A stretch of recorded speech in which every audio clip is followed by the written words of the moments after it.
Bamyan idols. Location in Bamyan Province, AFG, in the Bamyan Valley. Date 6th century Ad-Kushanian period. Feature 2 large Buddhist statues carved into the mountain.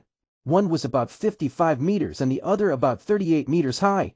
Historical significance: these statues were the largest Buddha statues in the world and showed a combination of Greek, Persian and Indian art.